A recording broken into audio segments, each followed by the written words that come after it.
1 second here.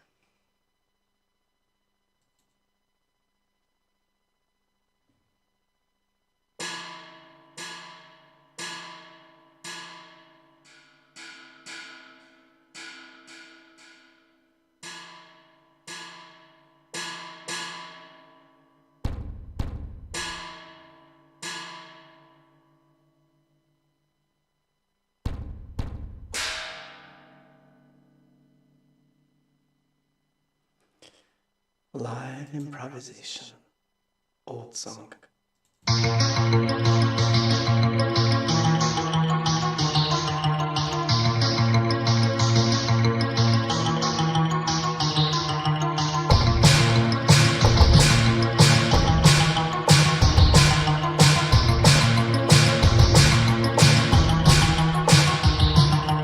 Wish I had a manners in this life. I can see it move around and pass me by, moving very fast in every way. It's like living in the pages of a paperback. I can't stand anymore. I can't stand anymore. No, I can't stand anymore. I can't stand anymore.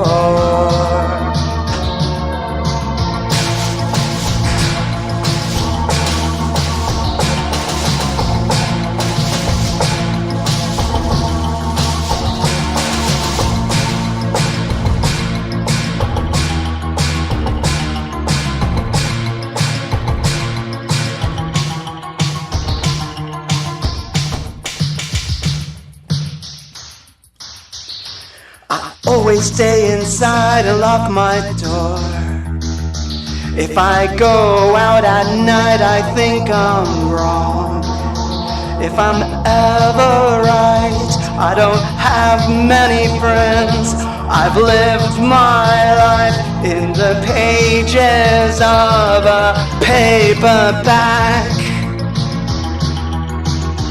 I can't stand anymore. I can't stand anymore. I can't stand anymore.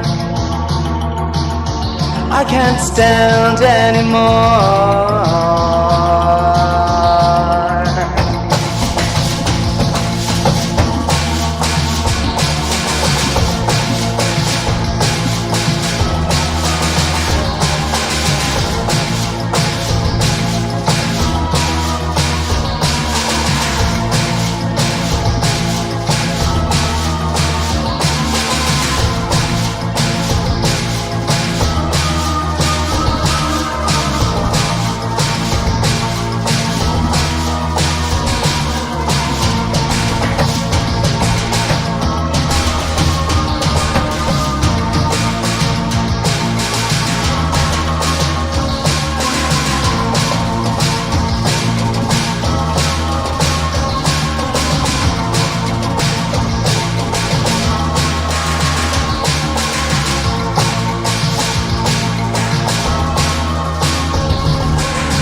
Play one more little bit while I set up.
So hi, I'm here. I hope you can hear me okay.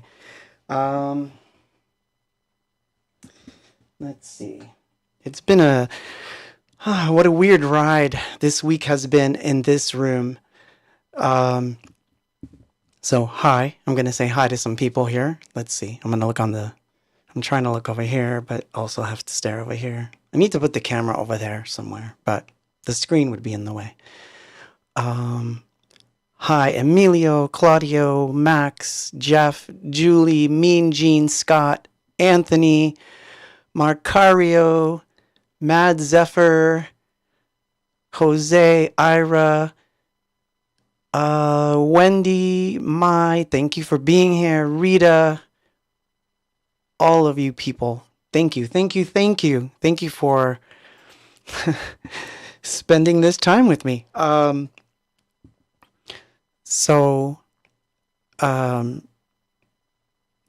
Anyway, a lot to get through to be funny. I'm trying to be funny, but oh, wow. So it is completely overdriven, and I have no idea why. All right, hold on. Is that better?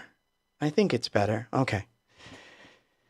It seems like everything is like super hot in this preamp, and I don't know if it's because something's gone wrong.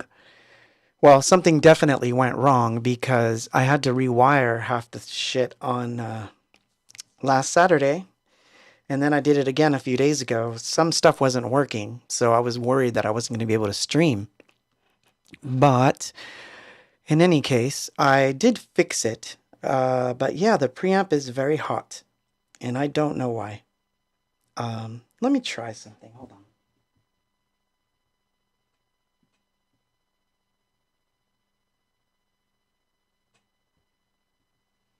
Is that better? I think it's better. Yeah, it sounds a little bit better. Okay, good. So yeah, so it's been this weirdness of trying to get this set of preamps to function the way that I want. It's not easy because you change one thing, like you change a microphone or you change something, and then everything goes insane. So anyway, I had some technical issues before the start, but I wanted to explain what I just did. So on Monday, I transferred some tapes. I don't know. Oh, you can't see it. Hold on. Can you see it? Oh, it's on the other book. We will close the Forbidden Fruit book for the moment, and we'll talk about it in a bit. But I have like cassettes again, as you can see. And so what I played came from this. And it was an instrumental that actually had no words. And after I transferred the diary tape, which I'll explain that in a minute too, once I get my bearings right. I'm still like kind of getting my bearings. So yeah, what I did was on Monday, I was listening to tapes and I was transferring them to the tape deck, which is now neatly tucked under the table. It's back in, it's wired in. So I wanted to wire that back in. Sort of, kind of had to, but it was good to get, this stuff sorted out. So I wanted to get these old things. Yes, we are electric. Blow on it, you say? No. Yeah, so I wanted to get these things transferred. And because I tried transferring them either last year or 2020, I think it was 2020 actually, when I transferred them at first, and I wasn't quite happy with the results, so I wanted to do it again, revisit the tapes, and it's complicated because the diary tapes it's basically on side A and B of this one, and on half of this one. And the reason for that is that the tape broke and had to be spliced. And it caused an interesting thing to happen, which you'll hear when I play the two songs that have this break in it, which I kind of liked, which is funny. Those are what I call happy accidents. But anyway, we'll get into it. So tonight you're going to hear the diary. It's not going to be anything box. Anything box, the only anything box you heard was that first thing that I played. Everything's going to be diary. And it's songs that you probably have not heard. There might be one that I've played before. And I may have been brave enough to play some of the other ones that I'm going to play. But, you know, this one's like going down goth lane 1990 for me. It's coming off a tape. It is crudly, as I stated. But I think it's going to be okay. But anyway, I wanted to tell you about I'm I'm so nervous. It's like messing me up. I'm babbling. It's because I'm nervous. This is like real personal material. This is like stuff that I normally wouldn't release at all, because the way that I used to write in this particular apartment when I first moved to California and the diary was born. Thank you, Anthony, on YouTube. I will breathe. There we go. Much better. Much better. Maybe I can use a drink.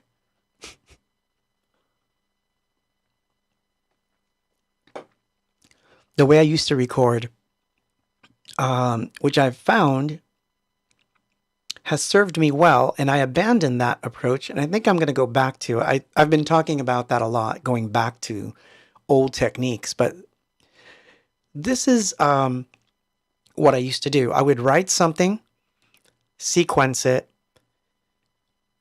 see what would come out of my mouth, and then hit record. But in this case, in the diary's case, I wanted to find lyrics that I had already written. So I have this book, which goes back to like 1984, by the way. But this book,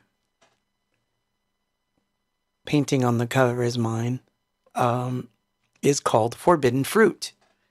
And the idea was, when I was doing the diaries, that I would basically randomly pick pages and see if I could sing to these songs and if something would come out. So that's how some of this stuff was born, including, by the way, Living in Oblivion and all those songs, they're in here. And that's kind of how they started.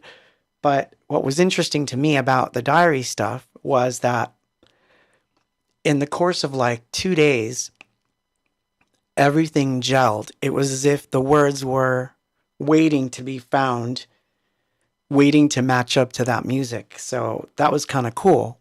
And that's how the quote diary was born. So, yeah, so I'm going to play you that stuff.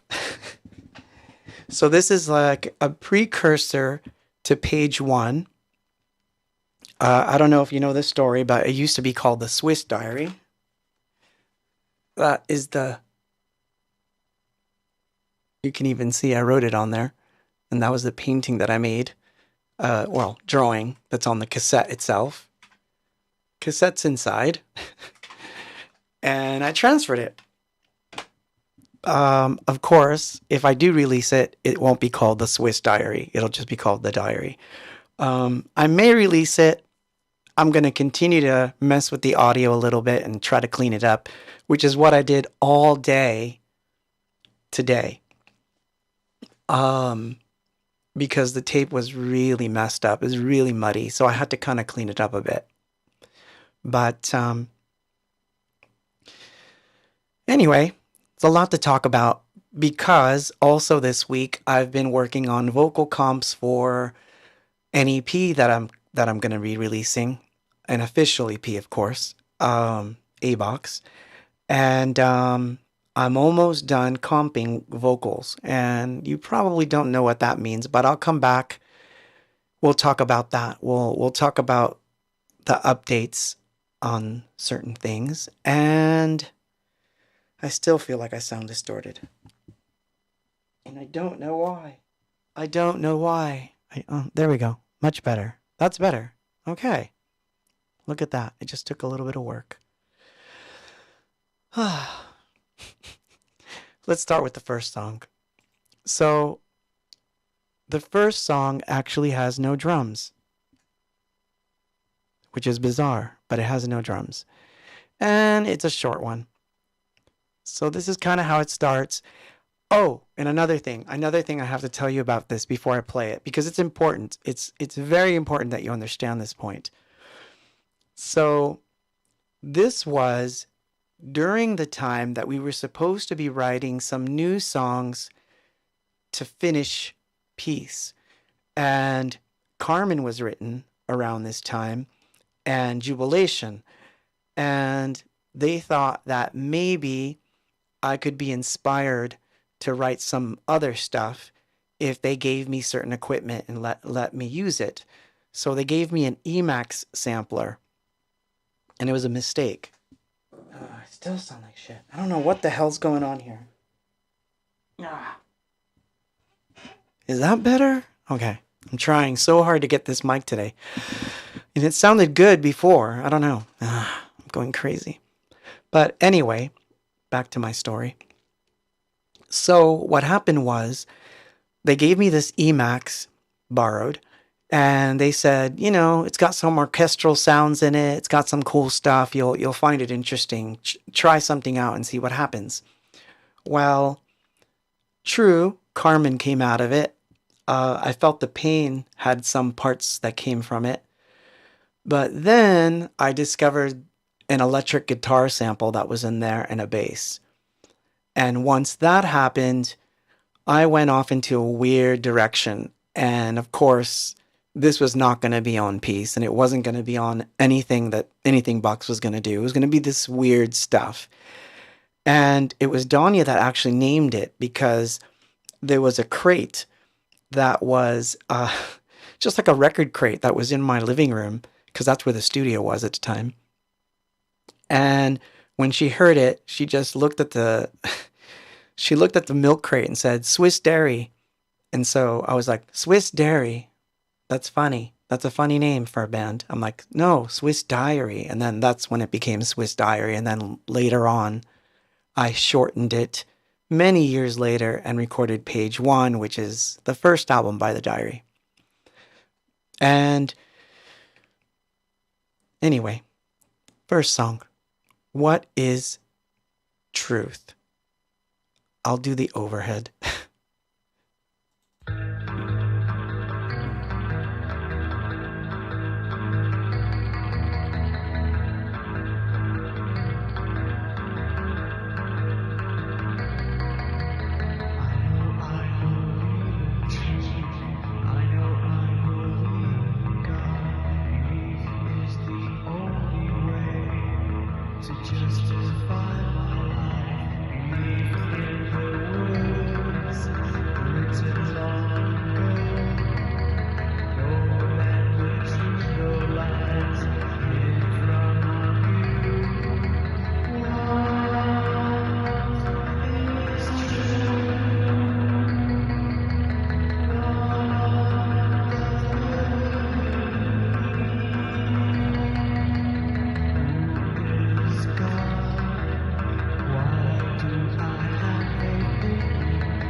So you can imagine when I played that, to my bandmates. They didn't even want to. As I remember it, I could be wrong about this because, some memories are hazy, but I remember they didn't even want me to show it to the record company. Like, they were like, this is going to get us into trouble. Why are you going into these directions? And of course, the first song that I started with was also on that tape. And so I was doing this industrial stuff, and that wasn't going to fly either. So, it quickly dawned on me that this was going to be some project that I was going to have to work on by myself, away from, the status quo of the band. And this is what, I had to do. So anyway, it was one of those situations where I had to kind of navigate this nuance of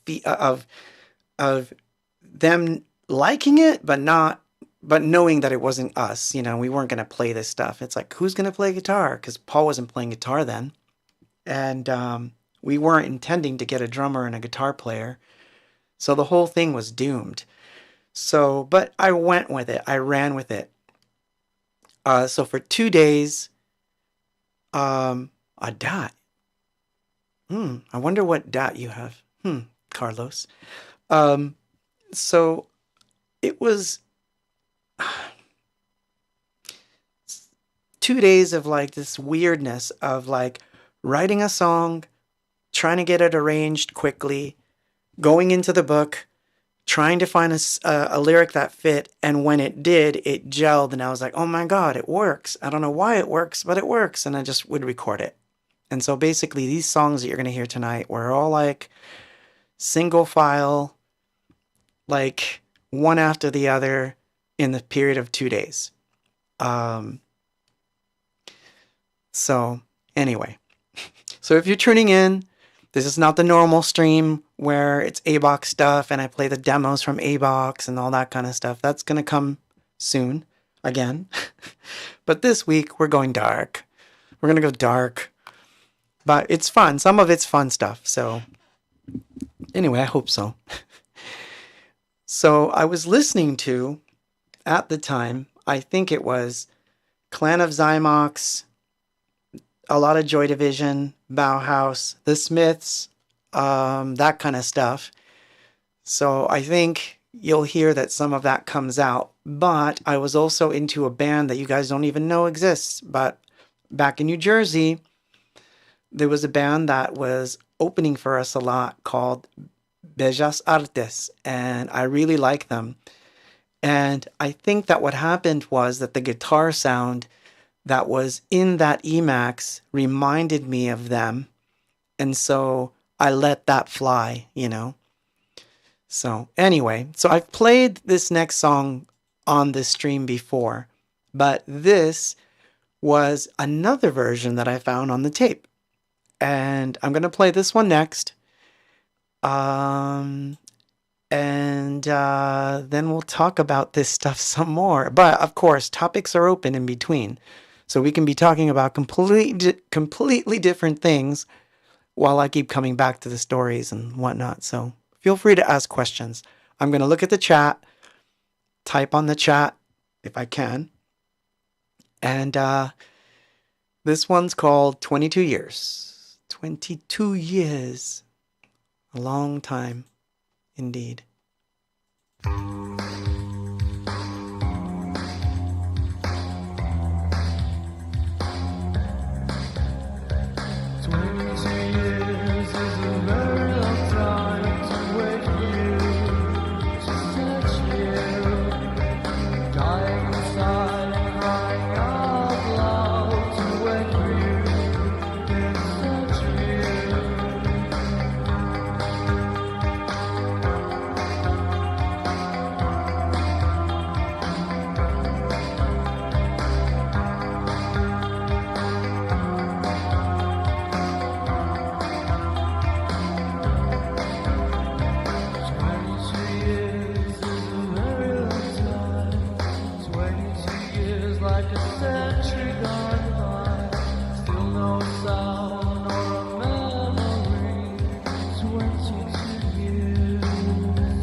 no one there, my hands reach out. There's no one there, I walk away. Silent cry out into life as I slip away into the dark.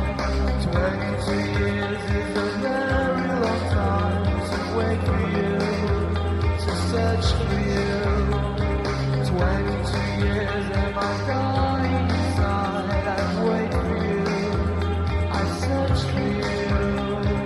22 years, it was 22 years. 22 years, it was 22 years. 22 years is a very long time to wait for you, to search for you. Dying inside, crying out loud to wait for you, to search for you.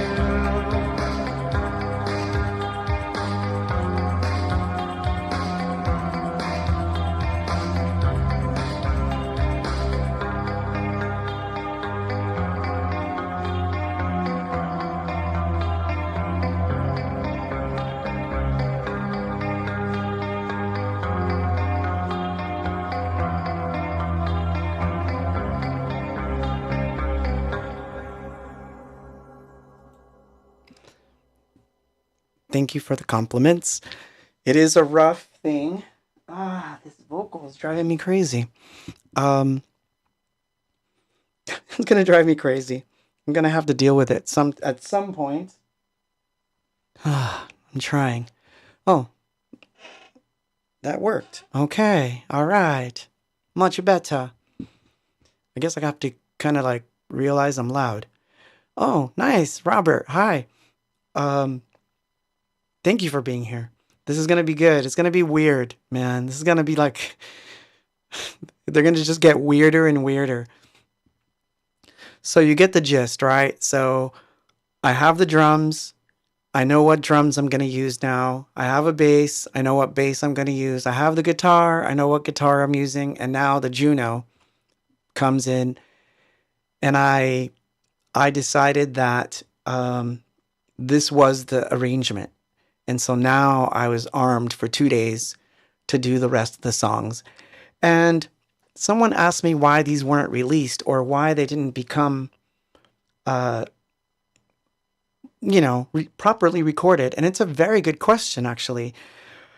The main one is, of course, the artist's scourge, which is when you write new things, anything that you had that was older that you were not working on usually gets abandoned. It's a terrible thing, but all artists tend to do it. Like, my feeling is if I start a painting or a song, my feeling is to try to finish it, because I know that if I don't, I will probably leave it behind, and coming back to it 6 months later, or in this case 3 to 4 years later, I had written completely new ones for the diary, and I was happy with those because those were new, and they were fresh.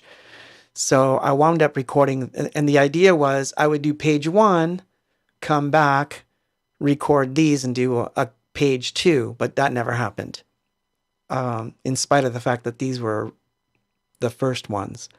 So it is like pre-page 1, but it's one of those things. I wish I had the right answer. But I know that, sometimes you have to set things aside, because the inspiration or whatever the work that it's going to take necessitates for you to step away from it and work on something else. But, it's always a crapshoot whether you're going to come back to it or not. Some people are really good with that and they come back to demos. But it's rare for me to do that. However, that ties into this week. So I don't know if you guys know what vocal comping is, but I'm going to give you some nerd tech talk here. Basically, vocal comping is when you record several passes of the same vocal. And in my case, I'll do the entire song from...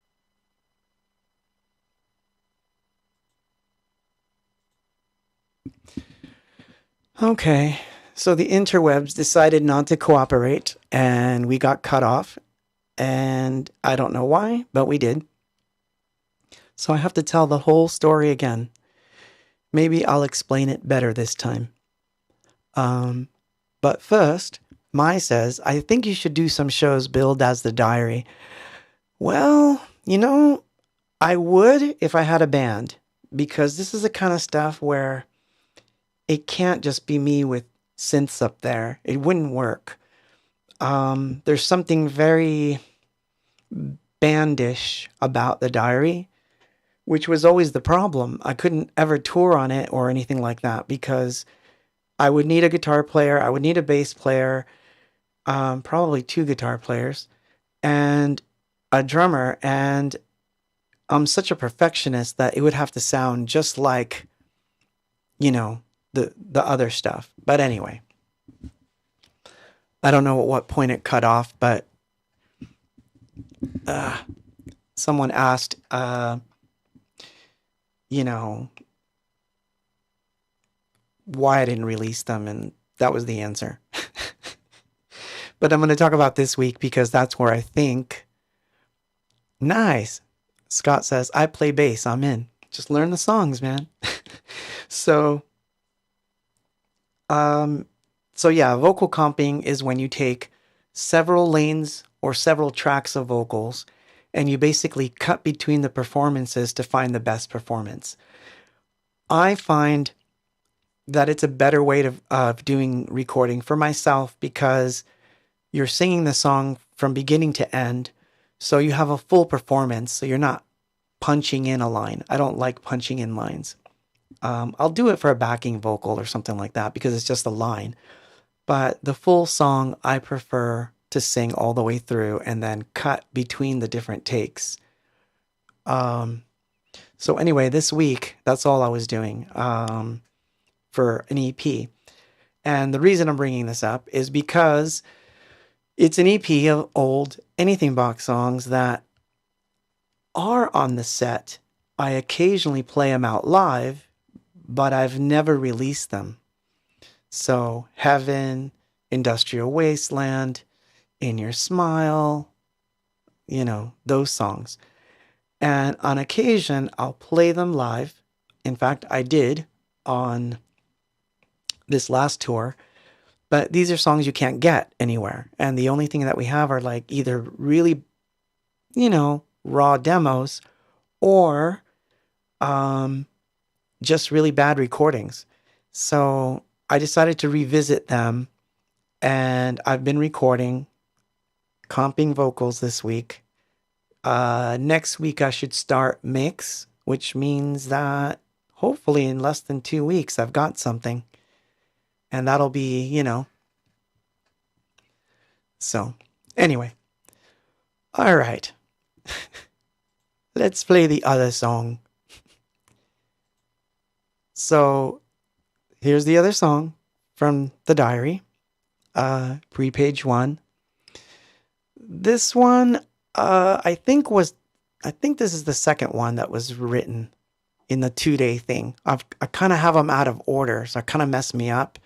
And I had to give them titles because on the tape there's no titles, and I realized I had to go find the titles in the book, make sense of it, and give them titles. So I'm just getting used to their titles now, because before it was just like, oh, song 5, song 6, you know.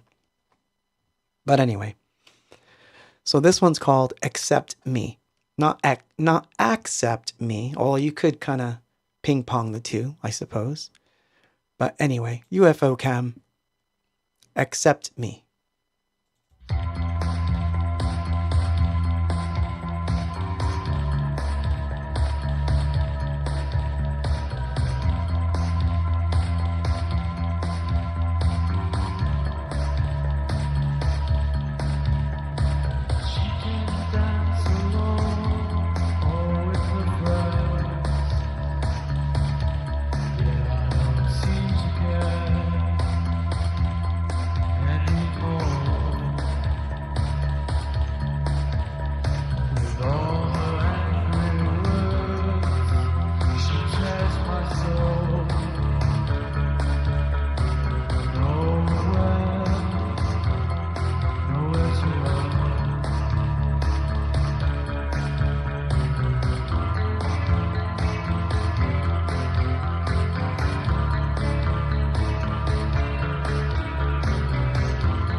So funny.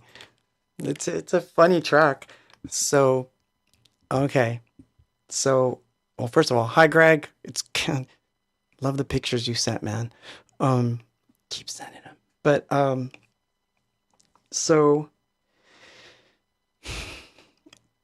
the other thing about this is you're gonna notice that I'm in the lower registers a lot. I'm not gonna like. It's basically broken up in 2 days. So I kind of figured out what I was doing. During the day, I did songs that used the higher register because I would have to sing them louder. And at night, I did the lower register ones when everyone was asleep so that I could do the, so even though it was blaringly loud in my headphones, probably, I was singing in low register. So it's, it's an interesting ride. And, the reason that I decided to transfer that tape first was because there's some damage on that tape. And I was afraid that if I kept putting it off, that I was going to lose it. So after having spliced it twice and, there's literally wrinkles on the tape. So I decided I would transfer them, have them somewhere where I could store them digitally. And the question, of course, is, should I release them? Should I put them together and put it on Bandcamp? So that's something I may do. I'll work on that as I'm working on the EP. One funny thing I thought about doing was to put them all together as one long thing as they would be on tape and just release it like that. So that's something else I might do, but I don't know. I don't know what I'm going to do with them, but they're interesting. But you can't see it, but I'll show you.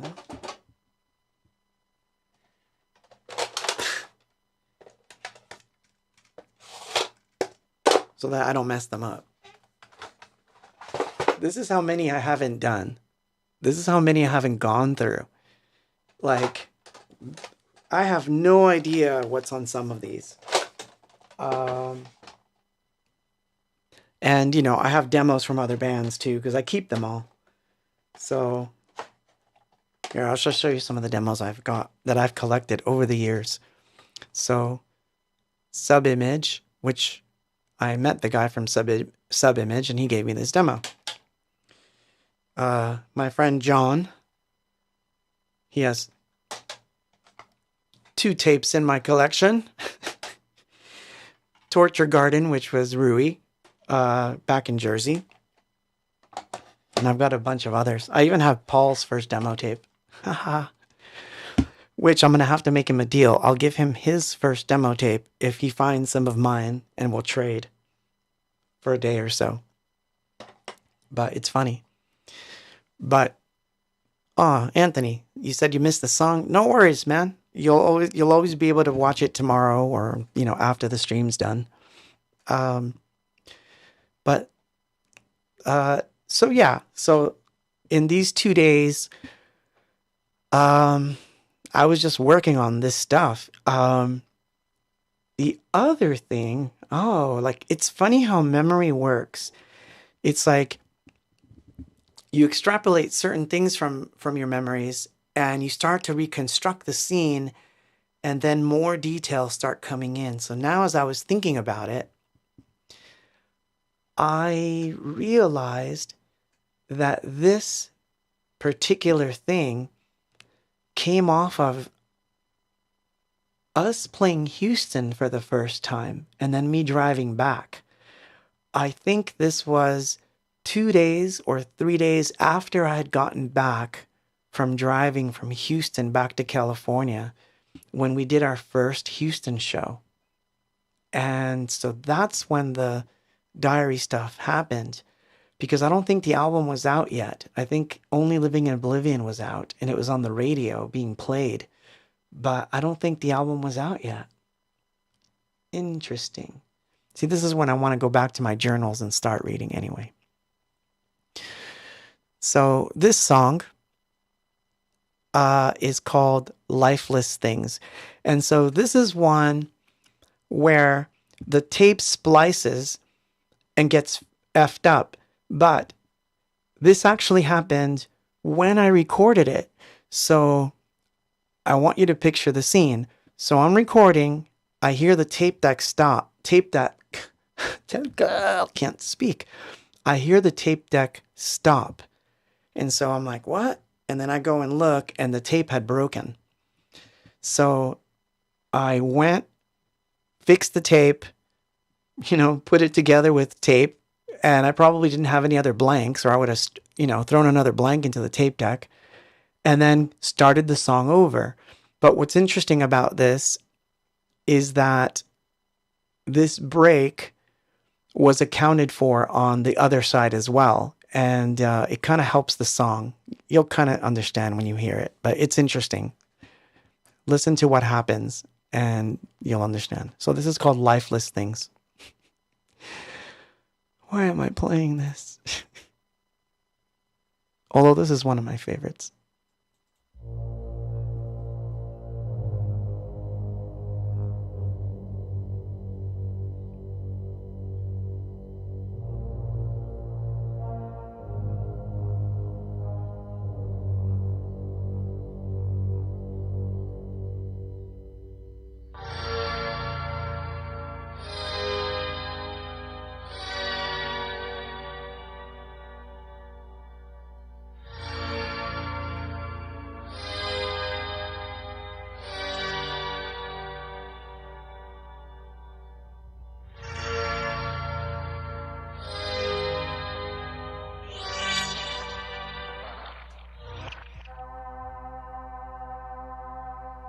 There's a part of me that doesn't really know what shape it takes and what the real words are, but they seem to hurt me just the same.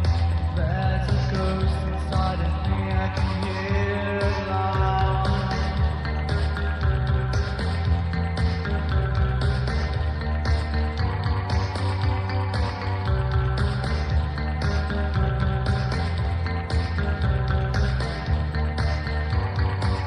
I can hear the rhythm dancing in my head.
I forgot all of them end sort of abruptly like that too. It was like you got the idea next, and then you go to the next one. Lifeless Things. Did you catch the little bit of Smith's thing in there? I could tell. I know that I was probably listening to a lot of Smiths because I can hear the like trying some weird bends and stuff. It's kind of funny. Yeah, the beat's funny too. It's like very basic. These are all basic things because I was like trying to get to the meat of the song, right? But there was a vibe. I knew I had it, so I'm gonna continue with it. Anyway, so thank you. I was channeling, huh? It's funny.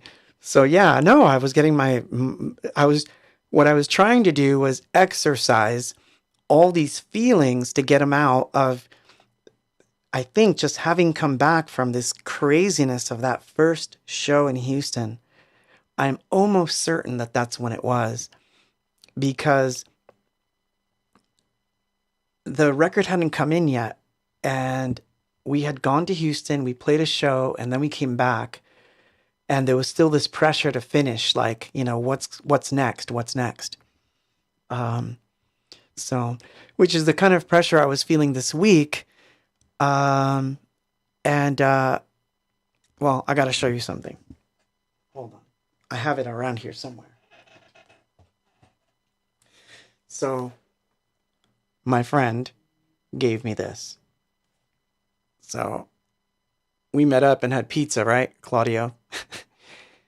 Funny, the story of the two Claudios. So he gave me this book, Get Back, and I started reading it. I already watched the series.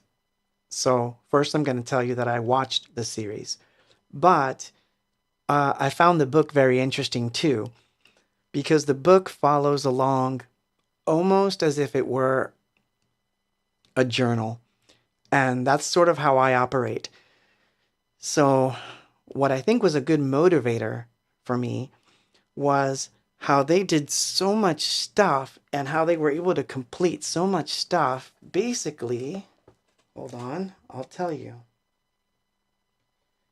This went on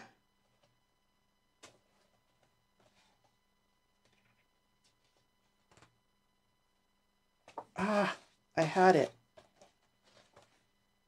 January 6th of 1969, and the whole thing wrapped up with the concert on the roof and all that other stuff ends on the 31st of January. So these four people record all these songs, are filmed in two different studios, and demo a bunch of songs all in the period of 1 month. And so this week I was like, so I can finish 5 songs that have been taking way too long. So I'm going to like really, really, really, you know, hunker down and like, you know, try to get these vocal comps done. Cause I hate doing them. I hate listening back and trying to decide. Cause usually something will happen where I'm either like the worst thing that can happen with me in a vocal comp is that I listen to all, 10 tracks of the section and I don't like any of them. Like, it's like that's the worst case scenario, because if that happens, it basically signals another session. Because it's like I'm missing a section. I'm not going to sing it in. I'm going to have to record everything all over again. So that's like the worst feeling. So it's like the thing that I fear the most. So when I approach vocal comping, it's always with that fear of like, I hope there's no like that the whole thing's not a throwaway and I have to do this yet again, because sometimes I'll do 3 sessions of 12 each. So in this case, the only one that was bugging me a little bit was Heaven and The Pain I Inherited. Those were the two that were messing me up. Because on Heaven, the vocals were recorded way too hot. And I thought that it might be too hot for a mix and I was going to abandon it. But I played with it a lot yesterday and it's going to be fine. I still have to comp it though. So it could be that I discover that there's a line that doesn't work or that it's too overdriven and then I'm going to have to do that session over. But I'm glad I stuck it all out because I put in my time. I think I did 12, 14-hour days for like the last couple days, including Monday's transferring of the tapes. And today I didn't go back to the vocal comping stuff because I knew I was going to be working on the tapes and being among you people. So that was my priority for today, but I will be going back.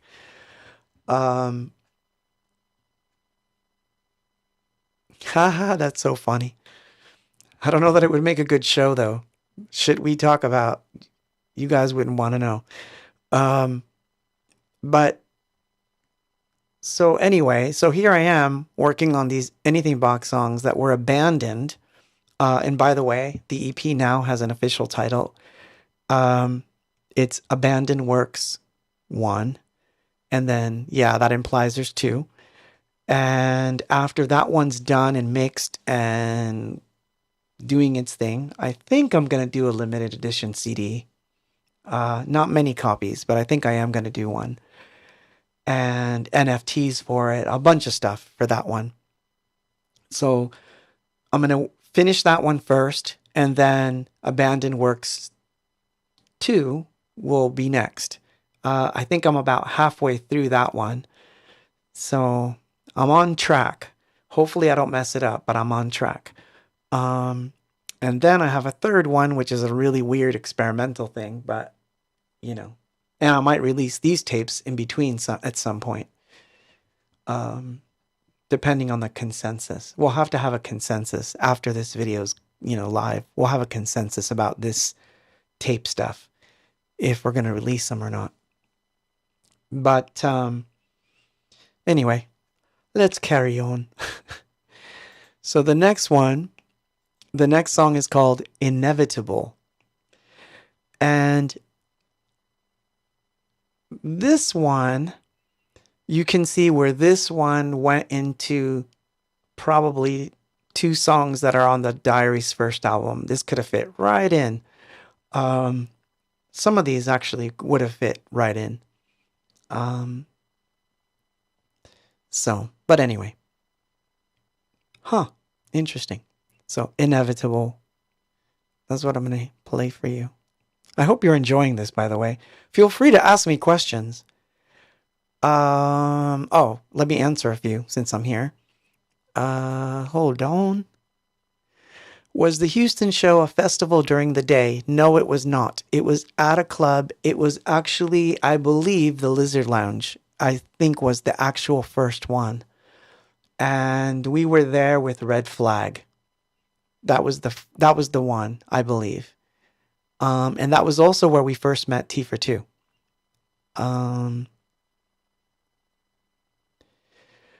And Easy Sparky says on YouTube, I bet it might be easier to get songs done with 4 people when they are all in the same groove. Wow, that's what's interesting.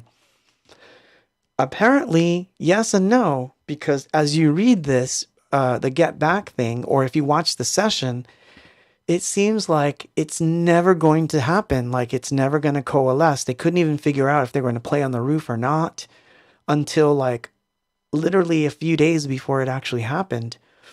So I think that in some cases it could work as long as everybody's in the same, mode of thinking. But it was hard. It was hard for them.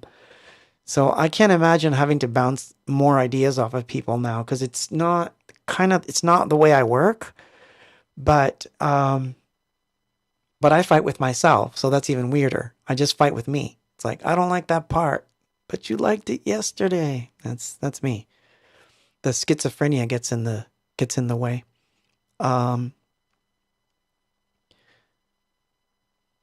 So yeah, it was the Lizard Lounge. It was the very first Lizard Lounge show. We only did 3 songs, and I can tell you what songs they were.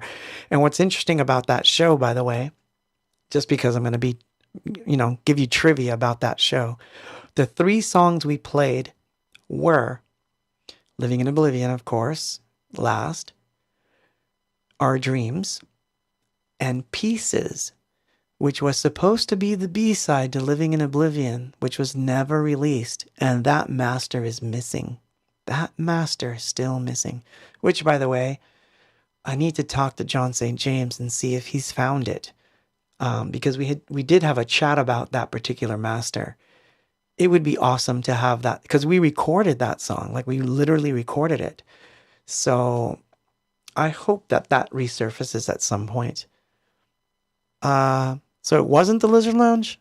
Okay. Whatever place it was, that first one, it was with Red Flag and some weird techno group. And we only did the 3 songs.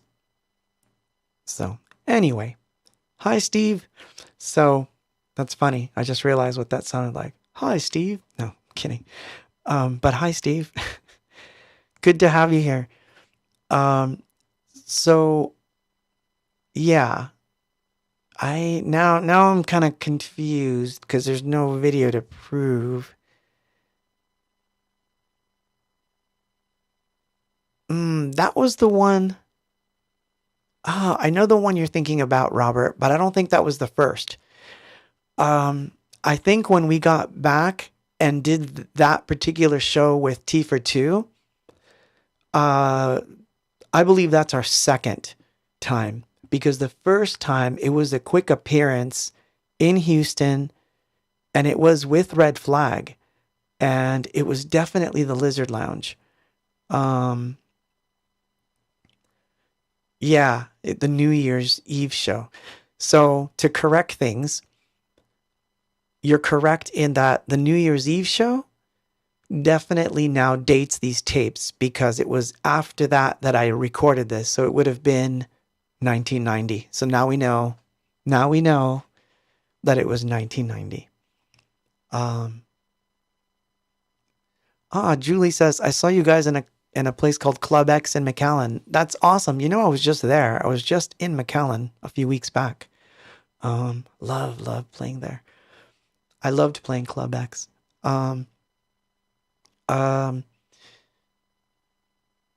Yeah, so that's what happened. I think that we might have come in earlier in 89. Well, it makes sense, actually. I will explain. It could have been Shark Dance. It could have been, because, yeah. Okay, next song. So this one is called Inevitable. Did I play that one already? Oh, we'll find out. Nope, I didn't. Overhead, Inevitable.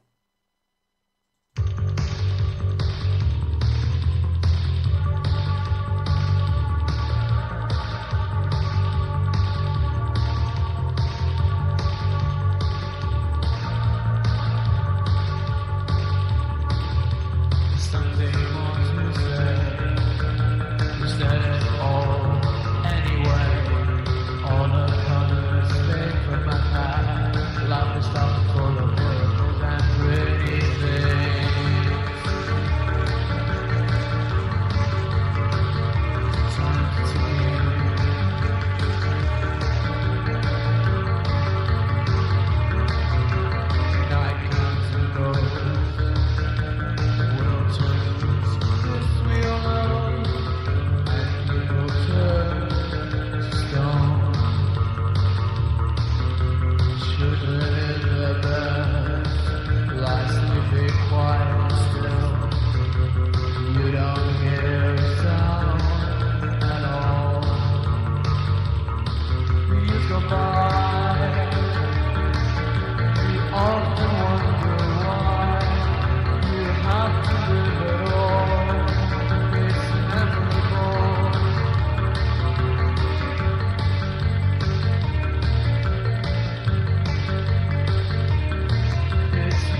get younger.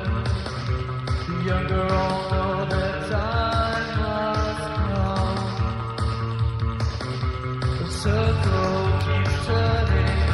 A housewife keeps yearning. A husband reacts with jealousy.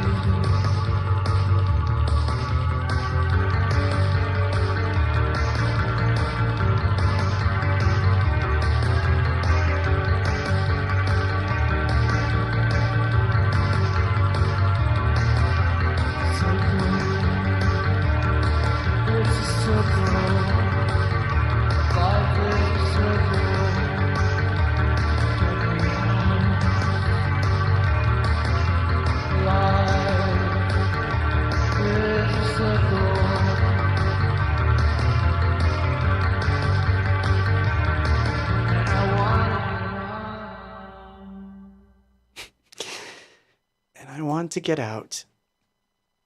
Oh my God, so funny. So, yeah, you can definitely hear what I was listening to. I wasn't afraid to show it because, again, my thought process was, I got to get this out of my system so I can go back to the stuff we were writing for Peace, so I can get back in there and figure out what's next. I'm like trying to remember. I don't even think I felt the pain was written yet. So I had to kind of get this stuff out of my psyche, and then it would take me into the next phase. And because another thing I noticed is the drum machine is not the MPC. I think it's a Kawai thing that we borrowed. I think the MPC was at the studio, and I hadn't brought it home yet. So it's this weird interplay of like having come back from Houston, pressure of working on the album, and then finding these weird directions that you don't know where they're going to take you, right? So what can I tell you? I'm a weird person. I do weird things. So yeah, I'm going to quote you there, Easy Sparky. It is not a bad thing to mix sounds from different places to come up with something new and different yet similar at the same time. Well, yes. And that's what happened. Although for us, it was kind of catastrophic. It could be said that Electrodelica and Universe and all that absorbed the diary into itself. And there was a mishmash for a while, which sort of worked, but it got sort of annoying because it meant certain songs I couldn't play unless I had a guitar player with me, which is why some of those songs I don't play anymore. It's because it's me by myself and I can't really do guitar and sing at the same time. I'm just not built for it. So, plus I move around a lot and, I'm just not used to it. So it kind of messed things up a little bit. So I went back to kind of separating them a bit. So whenever I'm in this type of mood, I will wind up doing things that are not A-box and float into some other realm. A-box is electronic. So, all the way. It could be the slowest thing in the world or ambient or noise, but if it's electronic, A-box can play it. If it's going to be a band thing where a band has to play with me, it definitely goes into diary territory. That's kind of how I decided to,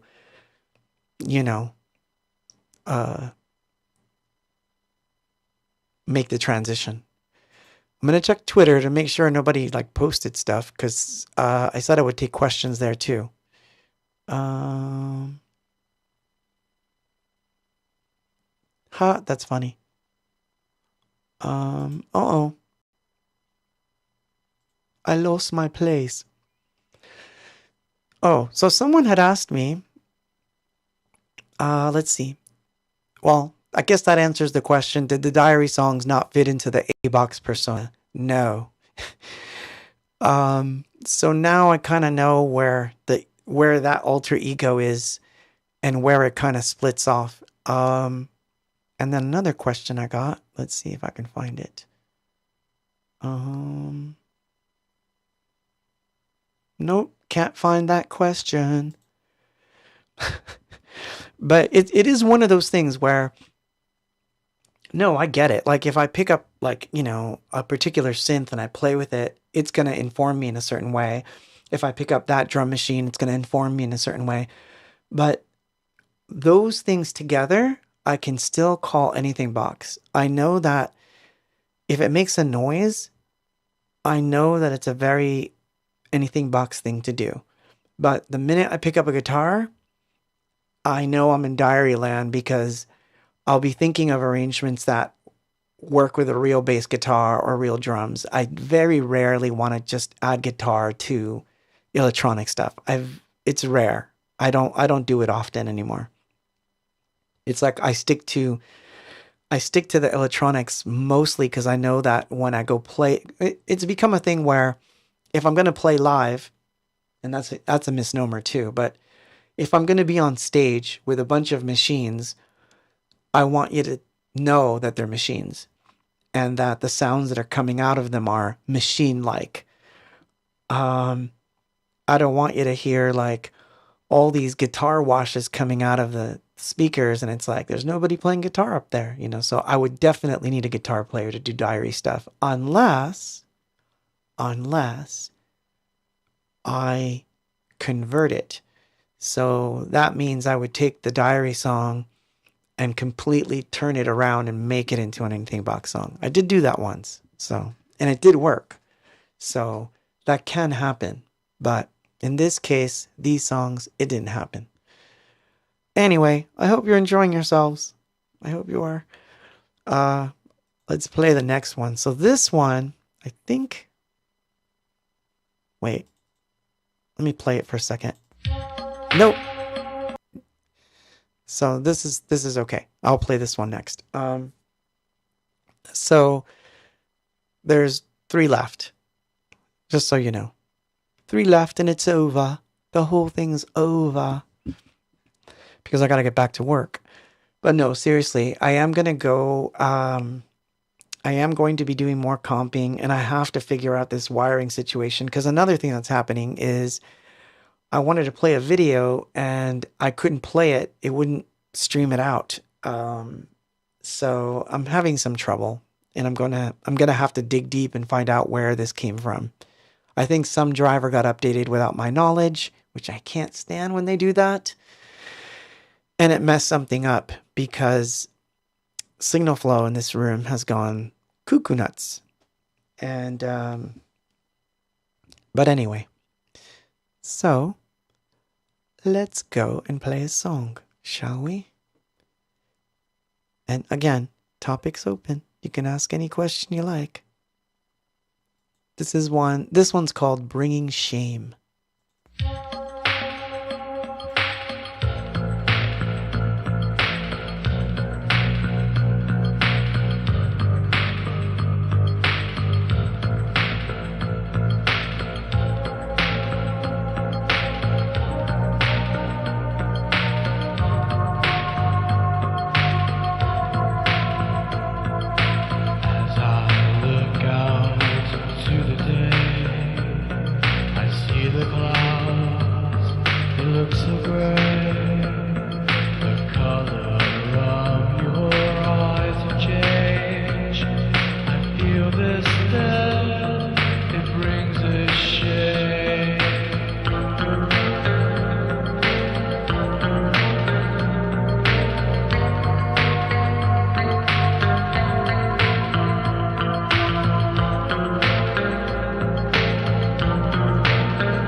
TMT Mixes says, "Hey Claude and A-Box fam, just checking in while at an AHA concert in Napa.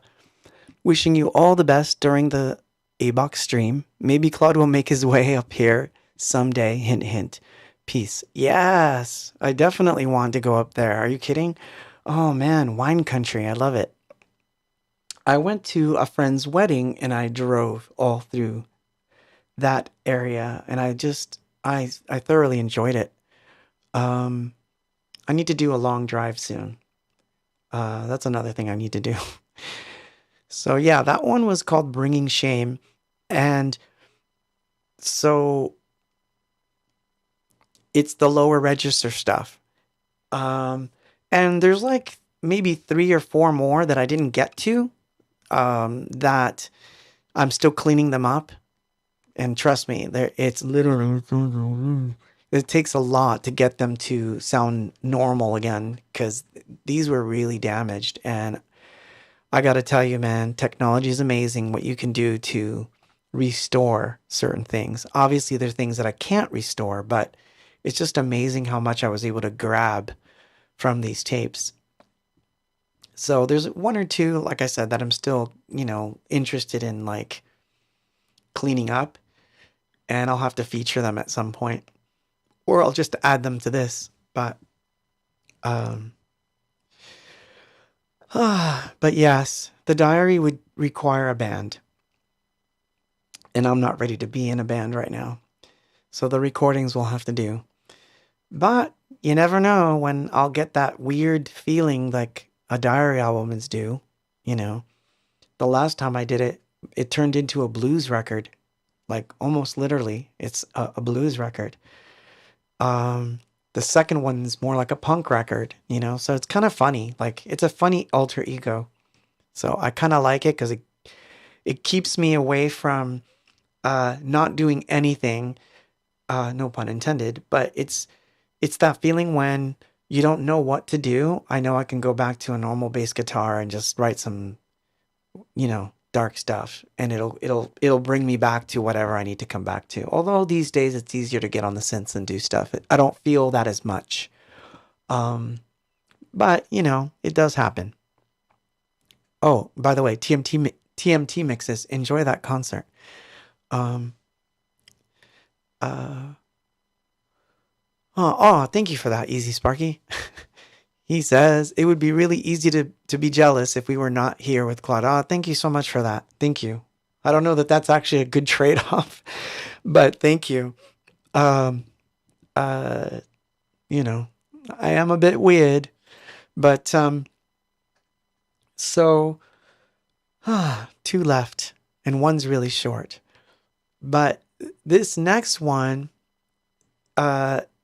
is funny because, again, I need to bring something up because I want you to understand how the lyrics work in these songs. So I would play something, I would get an arrangement, and then I would open that book behind me called Forbidden Fruit, and I would find some lyric. So what's interesting about these songs is that even though the songs were recorded onto the tape in 1990, some of the actual lyrics go back to 84, 86, and everything in between, because it's the first part of the book that I, actually, thank you for that. So, I was able to somehow make these lyrics work.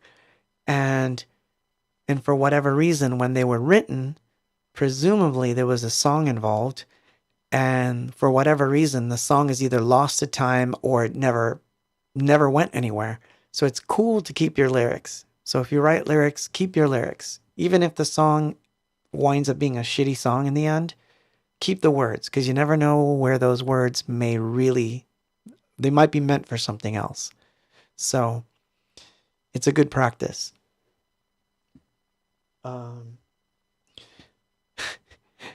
It's funny. I was going to show you a funny thing that I found inside that case too. I don't know. This shit is so funny to me. So in that box with the cassettes, was my New Jersey's driver's license from like, I don't know, the 80s. You gotta see this picture because it's really terrible. You see that? I look like Prince arrested. That shit is funny to me. Oh my god. So this was in there, as was... Check out all this stuff I found. Oh, I gotta show you this because it's funny stuff. Not all of it's, well, funny, but not haha funny. So in there, rolled up, I found this. It's on canvas, and it's from 1989. I do believe that this was my cover idea for Our Dreams, which of course would have been rejected because it's a nude, but oh, I guess you should see this in color. So this was inside that box rolled up, and it's titled Our Dreams. It has creases, so I'm going to have to figure out a way to iron it so that I can scan it, but I thought that was kind of funny too. That's what's cool about finding these old things hidden in your, you know. And because somebody brought up 19, here's a picture that was done around the same time as the cover. So, interesting stuff I found in that box.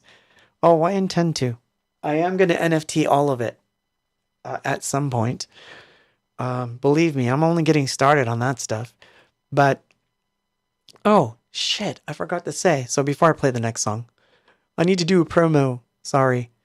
So, this is the piece that I minted this week. There is an ode there to 19, if you missed it. And that's because I was working on the song, you know, The Pain I Inherited. So the birds come from that particular, you know, time period. So I'm going to pop the link. Sorry. And I will. Yeah, them birds. Them birds is mine. So, but thank you for joining me. I'm going to play, there's two more, and then we're done. So this one is the longest of the bunch, and it's also the weirdest. So this is kind of lower register, but it goes into higher registers. So I think I probably woke up everybody when I recorded this. And this happens to be the one where the tape gets messed up on the opposite side of the cassette. So, you know, interesting scenario to happen twice, but it works. So in this one, it destroys the song in the very beginning, and then I just start over. But something about the way it sounds when it gets destroyed, I kind of like it, so I'm going to keep it just the way it is because I like it this way. So this one is called This Has Been a Story. And what's interesting about this is that this particular song, or the lyrics of this song, come from a time period which I then borrowed lyrics from this exact book for 19. So it kind of has it doesn't sound like anything that would be on 19, but lyrically it is. But anyway, this is called This Has Been a Story.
all ever thoughts.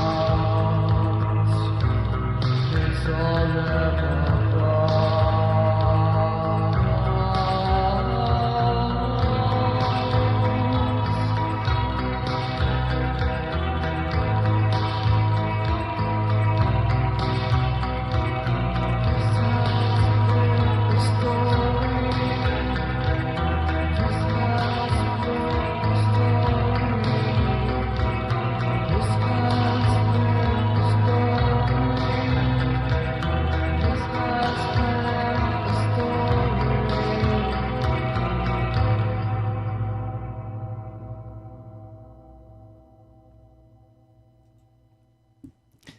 Thank you for those compliments, by the way. Thank you. Thank you very much. Um, so I gotta tell you something funny about this. So it was recorded in a corner of a living room. At that time, Danya used to sleep on the balcony. She literally would sleep on the balcony. She literally would put her sleeping bag in the balcony and sleep there. She just liked it there. So she was probably sleeping on the balcony. There was 2 speakers, a Yamaha mixer, a reverb, a reel-to-reel, but I wasn't using the reel-to-reel at that point. I think there was something wrong with it, so I was using the cassette deck. It was just more, I wish this had been recorded on the reel-to-reel. It would be much cleaner.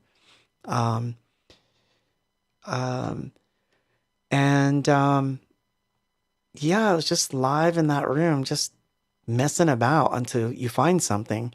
So it's interesting that because a lot of attention isn't paid to the production side of it, it has a mood. You know, things bleed into each other and do weird things. So I kind of like that. So it is what it is. But, so yeah. So we're coming to the end. So the last song, I'm going to play it. It's only 2 minutes. But what's interesting about the last song, before I play it, and before I say goodnight and all that, is that in spite of it only being 2 minutes, sort of, I believe this one led me to a moment shifting later.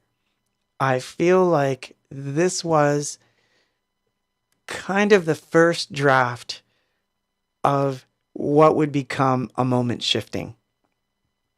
Although the lyrics are completely different, it's completely different melody, but it's something about the way the vocal does its thing. And then I stole from myself later and said, oh, I'm going to lift that and use it in a different way in song B. And that's, where it goes. So as it stands, this is not the whole thing, meaning, well, the song's there. What I'm trying to say is these are not all the songs, but like I said, there's like 3 missing. 3, I believe, that I didn't play tonight. So I will at some point play those as well, but I think I'm going to put them together and I will put it on Bandcamp. I can't say that I'm going to do it this week or next week because I still have to do artwork and all that stuff. Although I kind of had something for this, but a moment shifting from Hope, of course. It owes a little debt to this tape because I think the mood, there's something about the mood where a moment shifting borrowed and even Answer Me borrowed. So even though I didn't use the same guitars, even though I knew I could have, because by then I had the Emulator 3 and I found the guitars in there, but I avoided them on Hope because I knew it would start to take it into diary territory. So I kind of saved it up. And as soon as, I don't know if you know the history, but as soon as Hope was done, I immediately went to work on the diary. So the diary's first record, page 1, yes, I took advantage of the guitar sounds and the bass sounds and all that stuff. But you want to know everything I remember about writing it? It's strange. You know what's funny? I don't remember writing it. And that's not to say it's not memorable. It's just, I just remember that it happened really fast. And I probably was listening to these tapes, because on and off, once in a blue moon, I just get into the habit of like wanting to listen to one of these old things. And I think that it sparked something, and it wound up being something. But Hope was a happy album because we were on our own, finally free. So it felt like we could do whatever we wanted. And so those songs came fast. And so what's sucky about that is then you don't remember as much how you wrote it, more so than one idea after the other, go down, record this, record that, boom, now a vocal, then you go to mix, and it's like, wow, it's done. So that one, we worked fast on Hope. It wasn't a slow burn. It was a very fast album. We got through it quick. So I know that's not what you want to hear, but yeah, it was, all I remember about Moment Shifting is that it happened really fast, but it owes a debt to this tape. So anyway, with this song, I will let you go.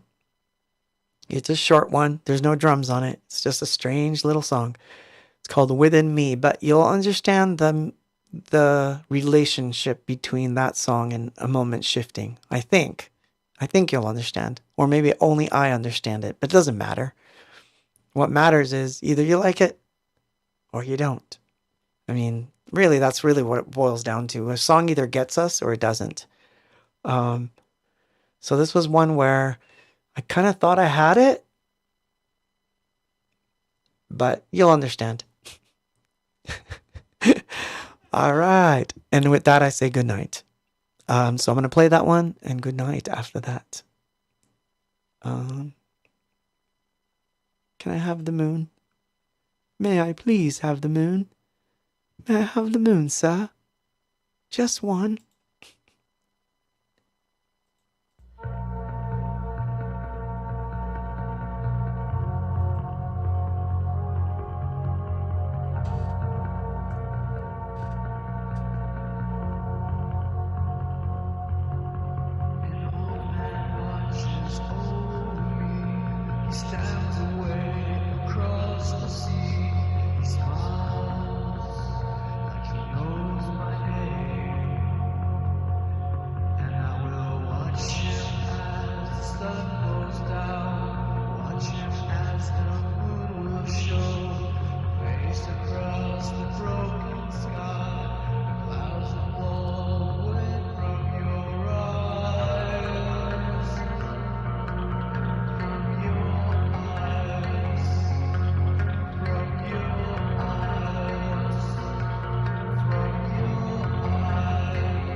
And with that, I bid you good night and have an amazing weekend.